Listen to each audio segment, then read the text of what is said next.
My goodness, Adam said this to Eve as soon as he saw her. This is now bone of my bones and flesh of my flesh. What does this mean? We'll take a look at that.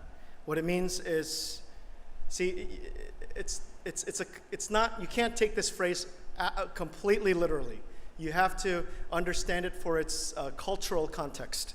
And so, bone of my bones and flesh of my flesh is saying, of all the bones, you are the bone of all the bones. So you are the strength of my strength. Because if you compare bone and flesh, bone is strong, flesh is soft, right? So bone of my bones and flesh of my flesh. What you're saying is strength of my strength, weakness of my weakness.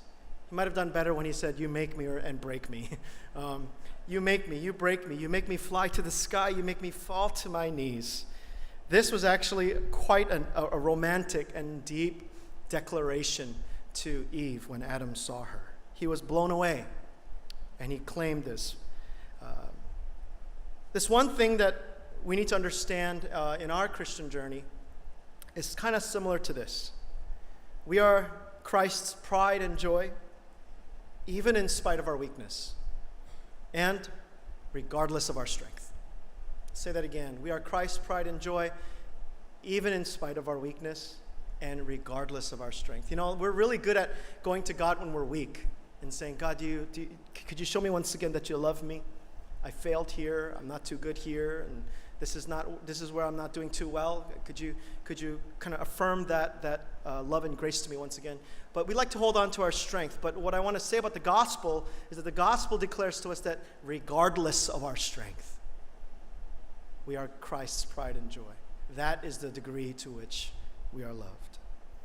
So we find that actually in today's teaching. Bone of my bones and flesh of my flesh. Strength of my strength, weakness of my weakness.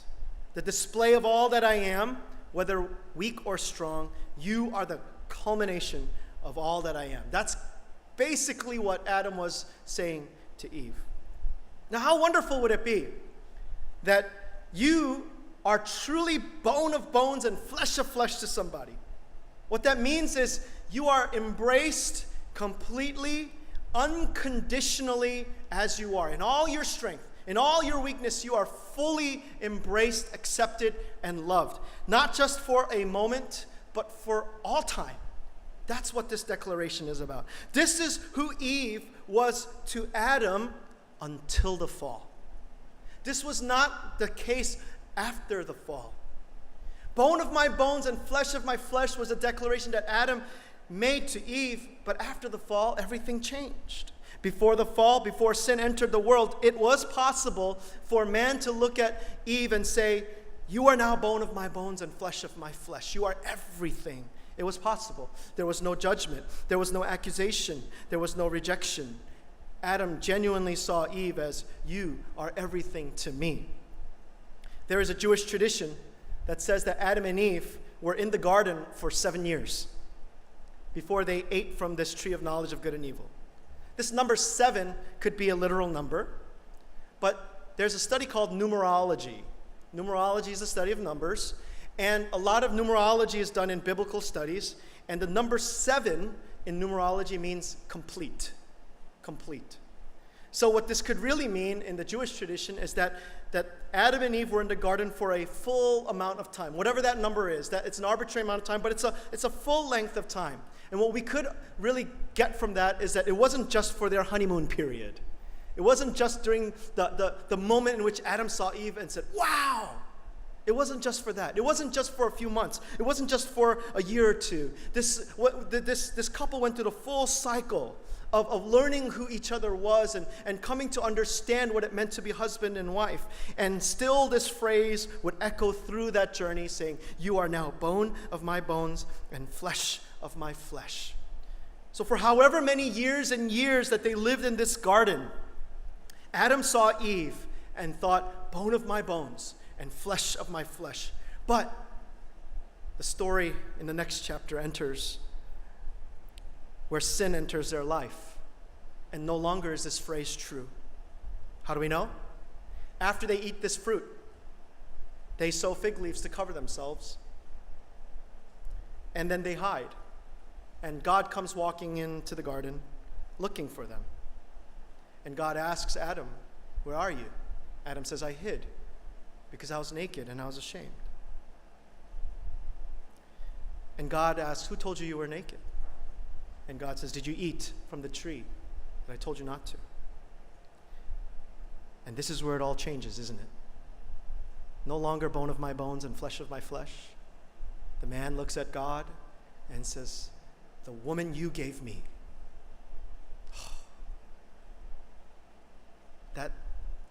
That reveals the truth of his changed opinion of her now. He blames God and faults Eve for their sin. And since then, bone of my bones and flesh of my flesh no longer carries the fullness of its original meaning. Oh, that it would change our lives so profoundly if we knew that someone unconditionally, truly embraced us as we are. A number of marriage counseling, premarital counseling times that I've had the privilege of doing. People like to make these declarations of love at their wedding. I'm going to be doing a wedding this coming September, and they want to do, before they do the vows, they want to do a declaration of love. I say, you sure about that? Yes, Pastor Daniel, I want to do that. Okay. I think maybe you should screen it I should screen it first.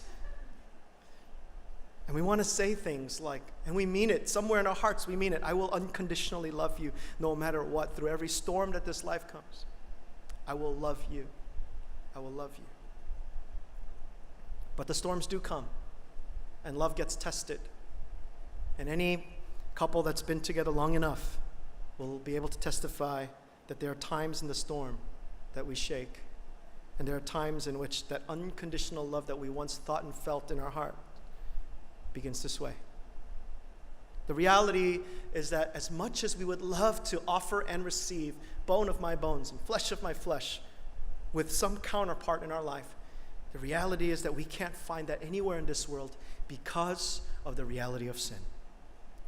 A lot of marriages start off full of passion and desire, and then time seems to slowly distance two people. It's not that they don't care. They don't wake up one morning and all the care is gone in the world. But it happens also slowly because life gets busy. There's a story of a woman who was married to her husband for many years. They had 3 children. And after the wife dropped off her youngest at college, on her way home she began to weep because she knew that she was on her way home to a divorce. You see, they had all the external appearances of a good family. They were in church. They were trying their best to walk according to the faith that God had given them. They had all the external appearances of what you think is a good, strong, and healthy family. But she knew in her heart that the husband and wife didn't really know each other anymore. They had poured out their lives on their kids.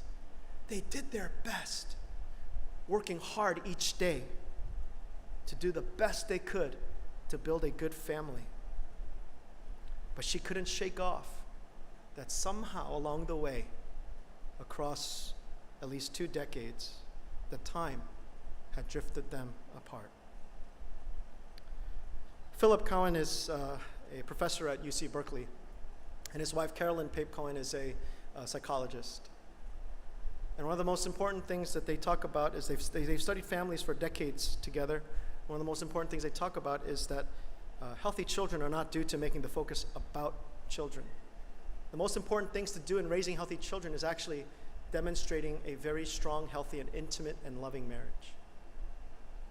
That's actually the most important ingredient in how children are raised to be healthy and confident in their thoughts, in their view of themselves.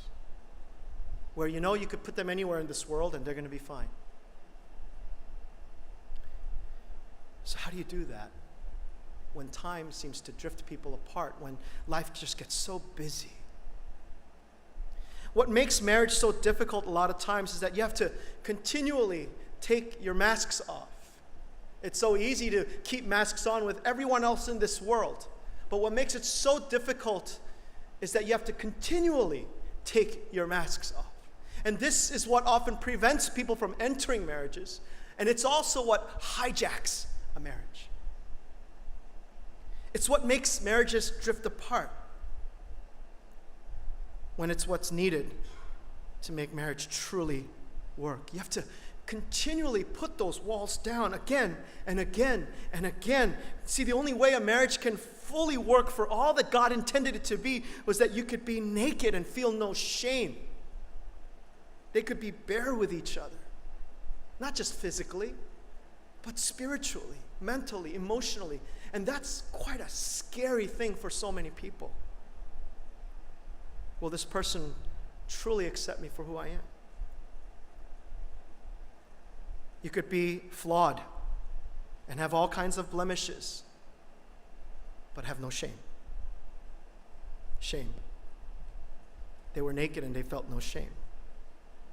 Sheila Walsh at one time was working with Pat Robertson, but she left his show because of ideological differences. But she's a very well-known Bible teacher and songwriter, and she teaches about shame. This is what she says. She says, shame is far more subtle and penetrating than guilt. It's much more personal. Guilt tells us we've done something wrong. Shame tells us we are something wrong. Guilt is a legal condition. Shame is an issue of identity. Let's just say you were wrongfully accused of something and you were declared not guilty at the end of that whole process. But the reality is that you were shamed throughout the whole process.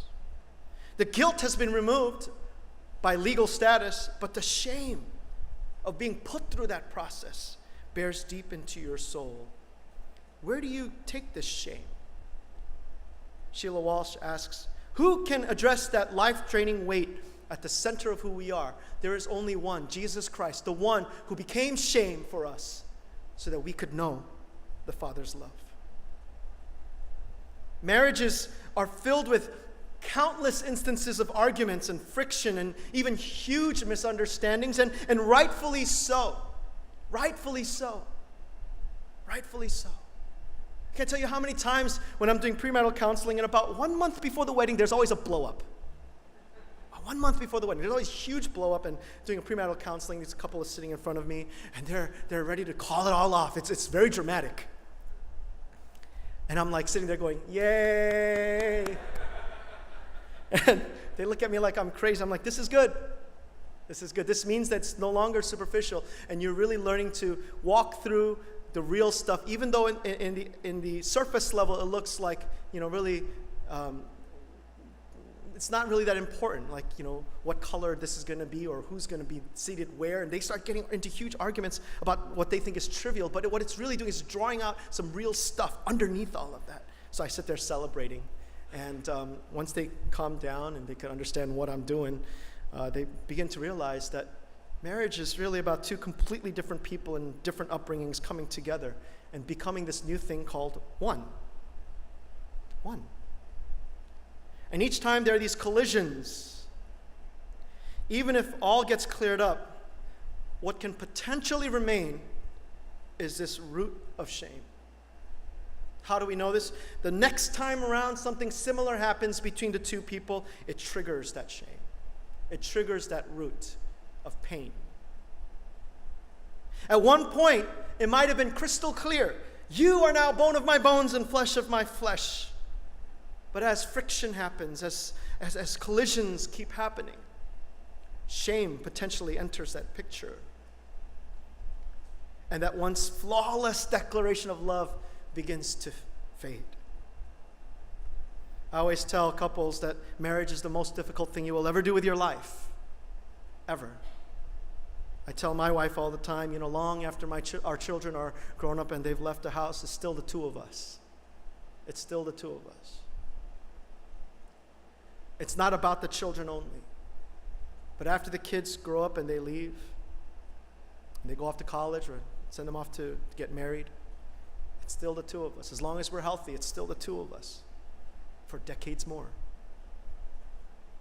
Marriage is the most difficult thing you will ever do with your life, but it is the most glorious and transforming thing if it reflects the gospel. There's a process through which every married couple must go, and it's the process of becoming truly naked and being unashamed. That is the way of living truly in the freedom of the gospel. But how do we get there? How do you get to that place where you can really be transparent with your spouse? And the answer isn't, hey, you got to just try hard to love unconditionally. Many have tried that already. The answer is actually found in being fully and completely loved unconditionally. Only then can you look to the other person whom you do love and embrace the other. How do we get there? We look at the gospel.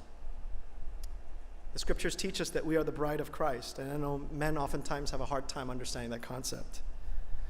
But it means that Jesus, the church is married to Jesus. Jesus looks at us, and Jesus is the greater Adam who looked at his bride, the church, and said, "You are now bone of my bones and flesh of my flesh." And he meant it for eternity.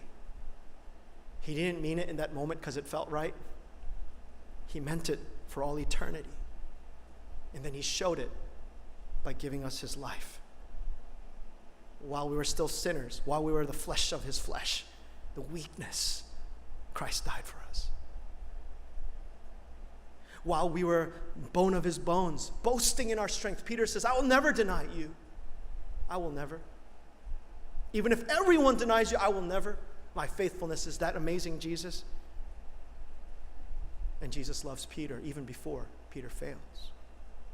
Jesus teaches Peter that he loves Peter at the very end in his resurrection before, on the seas of Galilee, where Jesus and Peter are talking face to face at the end of the Gospel of John. Jesus asks Peter, "Do you love me? Do you unconditionally love me?" And Peter says, "Lord, you know I only love you in a human, limited way." Jesus says, "Do you unconditionally love me?" Peter says, "You know I only love you in a very human love way." And so Jesus says, "Do you love me human to human?" And that's when Peter says, "Lord, you know all things." Why does that conversation happen? Because Jesus is teaching Peter that his love for Peter is regardless of the measure of Peter's love for Jesus.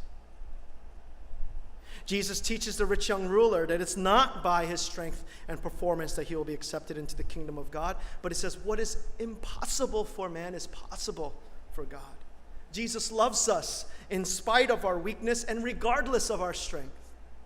And so what we need to realize is that we are the bone of Christ's bone and the flesh of Christ's flesh. And in that, we will know how much we are loved and therefore have the capacity to love the other. Jesus says, "As much as the Father has loved me, so I have loved you." That's quite a lot.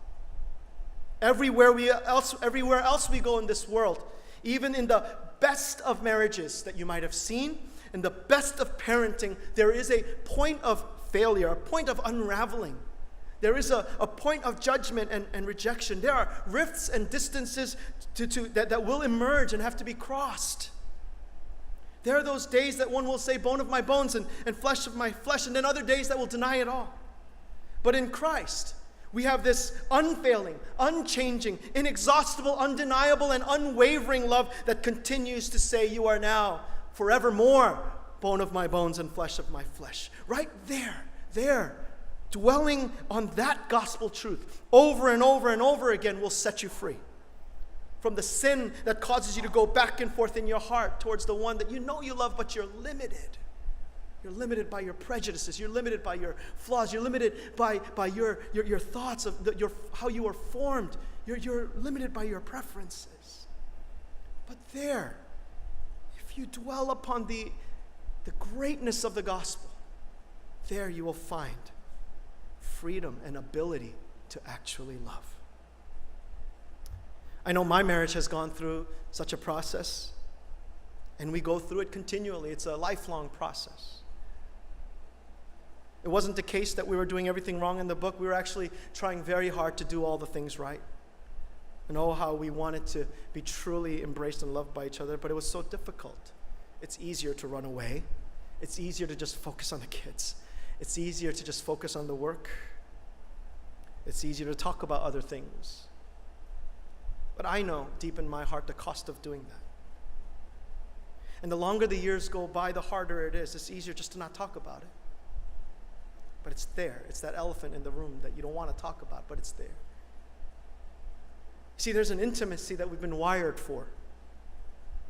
And we long for that human connection. I was listening to a Billy Graham sermon. This was many years ago that he was preaching this one. And as he's doing his altar call, he challenges those who can't fall in love with their spouse again. Fire has died, and you just drifted apart. And he said, you can't, but Jesus can. You need to surrender that to him, and he will show you the way. He will enable you, and he will save your marriage. Not fighting is not the answer, but fighting all the time is not the answer either. A counselor once told me, it's not about avoiding the fight or confronting the fight, it's about learning how to fight well. For what purpose? So that you truly live loving each other and embracing each other. But we can do that when you have a capacity to do that, and that capacity only comes from Christ. So what do? Maybe you're not married yet. Maybe you're far from it. But this message still applies, because this season of your life is a time of preparation for that. How much are you emptying all those trusting in yourself stuff and getting filled with trusting in Jesus and his love for you, and getting filled with the love that Christ has for you?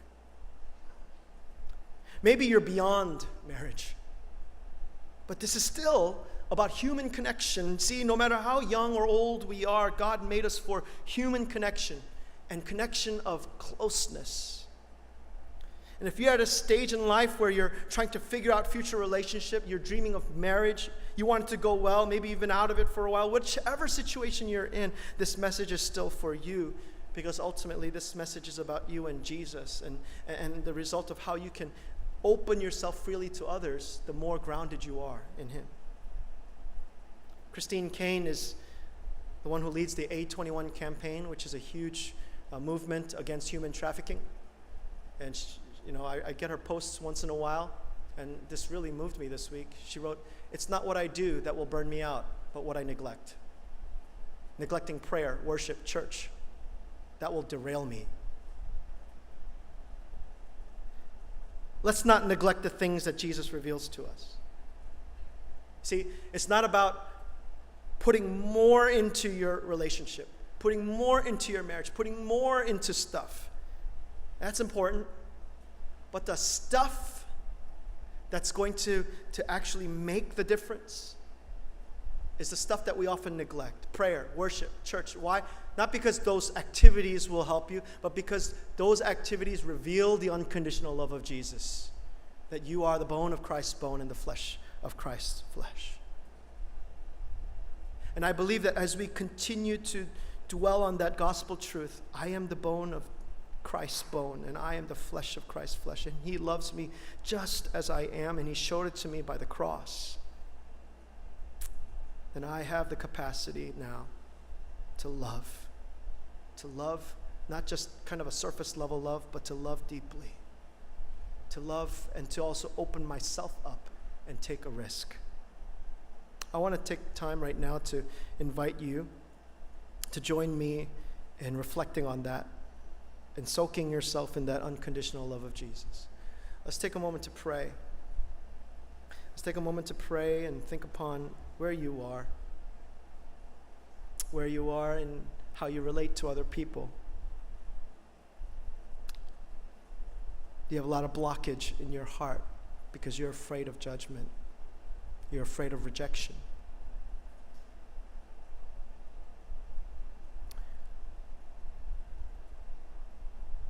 Maybe you are in a marriage that just because of busyness, you've drifted apart. I just want to invite you to just lay that before the Lord and say, Jesus, I just want to know how loved I am by you, not by another person, not by anything else, not by things that could fail me, but by the unfailing love of Jesus. I just want to know. I just want to know. Let's take a moment to pray.